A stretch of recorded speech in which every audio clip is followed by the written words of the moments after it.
We're going to do that again. And we're back for season 2 of Meet a Person with Job. The series highlights people who remind us that our value is more than what we earn. Those pursuing passions, building communities, and creating impact beyond immediate incentives. Featuring cool people doing cool things from my own circle, here's episode 1. We're headed over to see Isabella, who's one of the dancers with Calpulli Dance Group, as well as the MetOpera and Ballet. And we're about to go meet her for practice.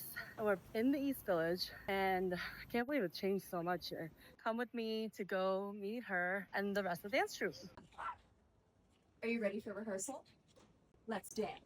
you guys would not believe how we set up this phone. We'll talk about this later. We're here today with Isabella Vergara, dancer, an educator, cultural storyteller. We're here to observe her during her dance practice with Calpulli Dance Company, and we're really excited, and that's why we're here today. We're so lucky to have her. And Isabella, tell us, what kind of person with job are you? I am a person with multiple jobs. Besides being a dancer, Economy's economy. I am also a social media manager. Mhm. I'm a yoga instructor, Pilates instructor, personal trainer, dance instructor. Wow. I model for figure drawing classes. That's cool. I did not know that about you. Yes, that's one of my favorite Like jobs. nude? Actually, yeah. What? Yeah. Whoa. And I'm looking for work, so.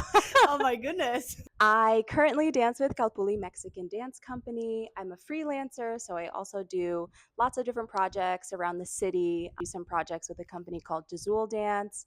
I'm a former dancer with Ballet Hispanico and with the Metropolitan Opera.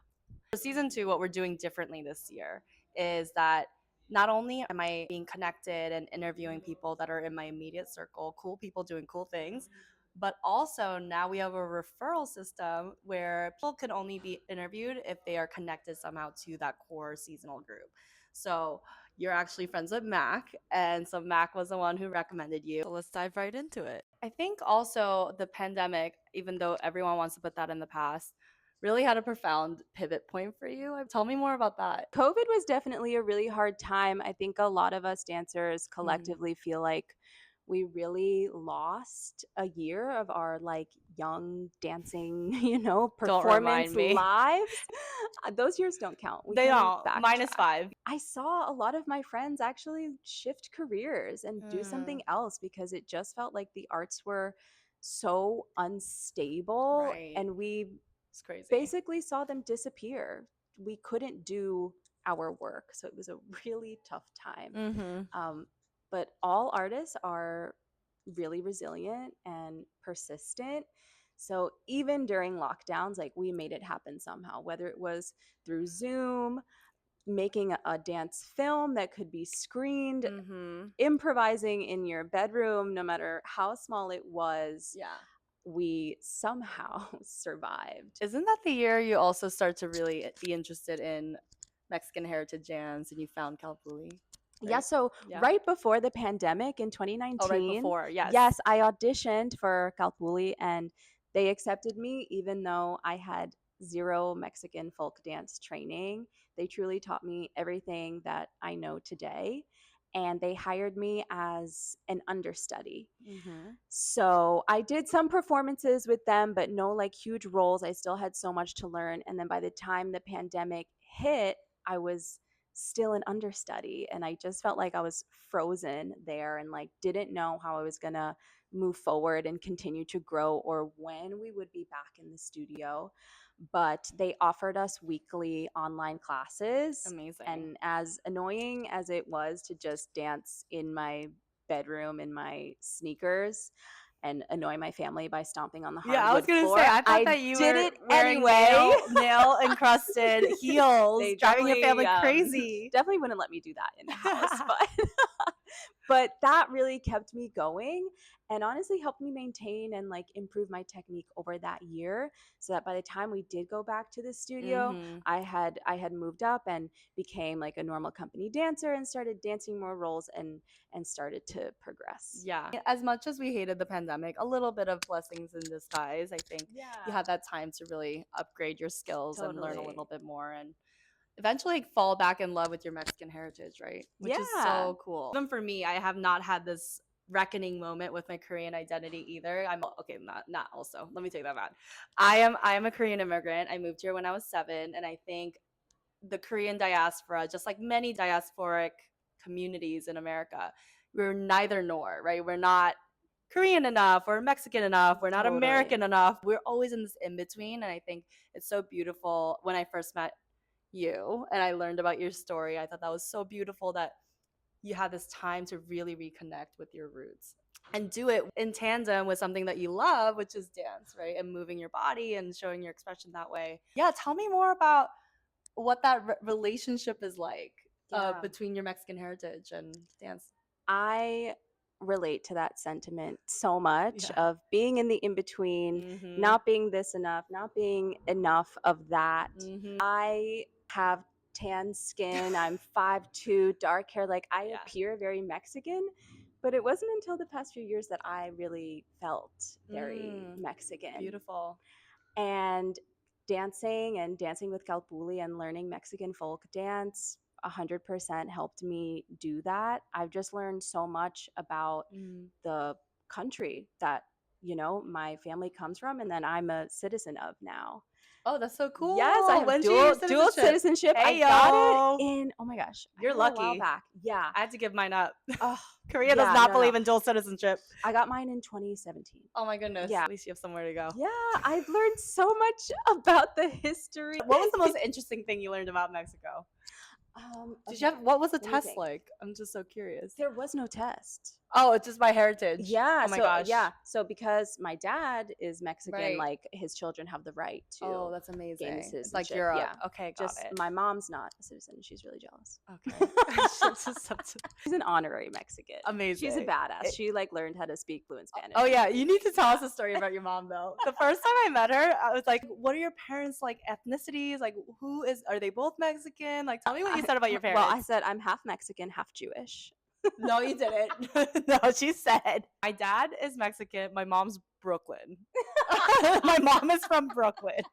This is true. This is true. And I was like, what? What does that mean? She's not just like white. She's from Brooklyn. That just hit me so hard because I was like, Brooklyn, okay. It adds Just to the gave culture. some grit, you know? Exactly. I love that so much. I died laughing when she told me that. We're going to shift gears a little bit. Let's talk about what you find to be one of the more difficult parts of being in the dance community. There's a few things. First of all, we don't typically get paid very well, and that's a result of the arts being underfunded. Yeah. So that's a shame. Yeah, totally a shame, but we make it work. That's why we have multiple jobs. We're person with jobs. Plural. Like I said, dancers are very resilient, so we make it work through different gigs and things like that. But I think there's also a lot of, sadly, abuse in dance as well. Yeah.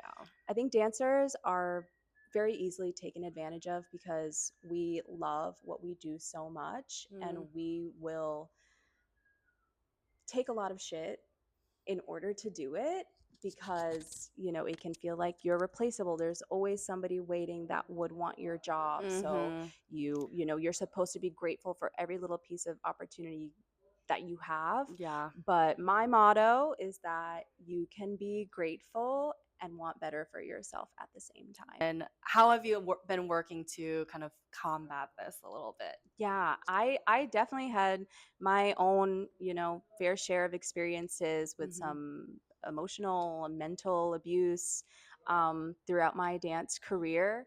And I have developed a professional development workshop for young dancers that are about to enter the field of dance to help them combat this and also just to give them an idea of what they can expect when you go out into the field of dance. I know when I was young, I learned so much from being on the job, and I think there's a lot of information that you can prepare, young dancers and young students with that would be so valuable and helpful for them going into the field. And something I really emphasize in the workshop is how to identify abuse in dance. Ooh, heavy topic. That's a heavy one. But important, really important. Very important.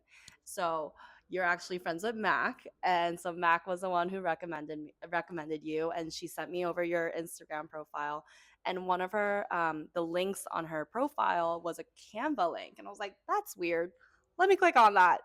And I clicked on it, and it was this entire PDF, like PowerPoint, of all these resources for free dance classes, how to get discount on more of the more expensive dance classes, how to build a resume as a dancer. And I was just incredibly surprised that dancers themselves had to take themselves so professionally. Like the way in my mind I was like, oh, dancers don't need resumes, because I only think about resumes in like a 9 to 5 job, but that's not the case. And I don't think a lot of people educate dancers in this capacity, like to your point about like younger dancers coming in and just kind of being a fish out of water. Totally. Yeah. And that document, it's a packet of resources that I created to go along with my professional development workshop. So those students and young dancers can actually take something home. And I'm continuing to add to it. And I just really hope that that's a place for any dancer at any stage in their career, a place where they can go. And if they have a problem, they can look in that table of contents and say, okay, I need financial advice. Okay, this is a resource for dancers. Or classes are too expensive. Like, what studios offer a discounted class rate? Oh, that's one that I can go to. Yeah. And that they're is all my, reputable. yes. I feel like I even recognize some of the names. Or Instagram accounts you should follow with helpful information. I have resume samples on there from friends and colleagues of mine that are in the field, right? Those are resumes that they submitted that have gotten them jobs.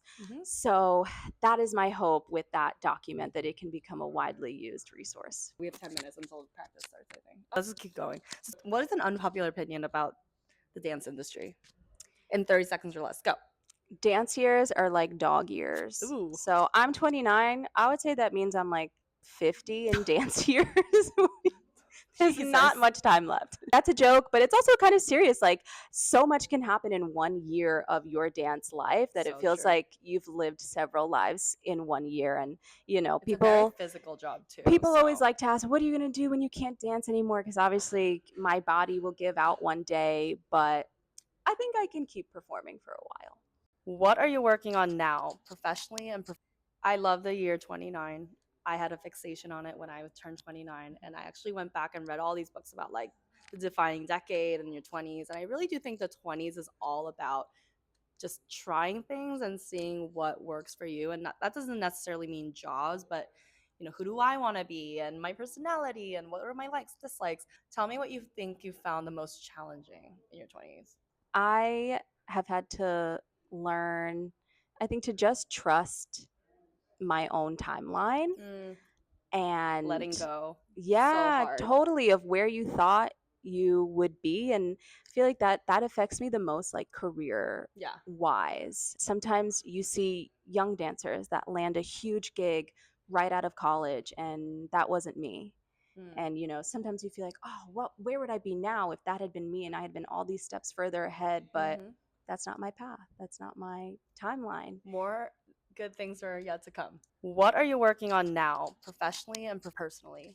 Professionally, Calpulli has a really busy season coming up in the fall. It is Hispanic Latinx Heritage Month, and it's Dia de Muertos season. So we do a really big Day of the Dead show. Cool. We're doing like a huge festival at Queen's Theater this year. So stay tuned for that. And personally, something that I'm working on is getting my own place. I would really, really love to have my own space and live alone one day. I've been really lucky and had great washer and dryer and unit, of course, all the works. But I've had really great roommates over the years, so no shade or anything. We love you, roommate. Yes, if we have lived together, love you. But I would love to have a place of my own. After all of these like learnings in your first decade as a professional dancer, what is the best advice you've ever gotten? As cliche as it sounds, the best piece of advice I've gotten is that every no gets you closer to your yes. As a dancer, you face so much rejection on a daily basis, going to auditions. But I think, you know, it might hurt your ego, but as long as you don't let it get to your soul, you can keep going, and you'll build the strength to keep going through those auditions, and you'll hear no and you'll move on, and truly every no that you receive, like your yes is going to come. I'm a firm believer in that as well. We have like 5 minutes. Yay. Okay, I'm going to change. Yes. Okay. What?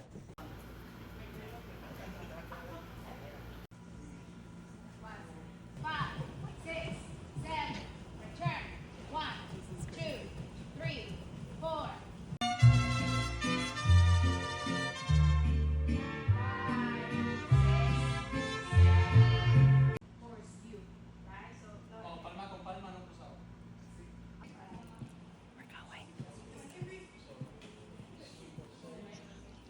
Bye, guys. Thank you for having me.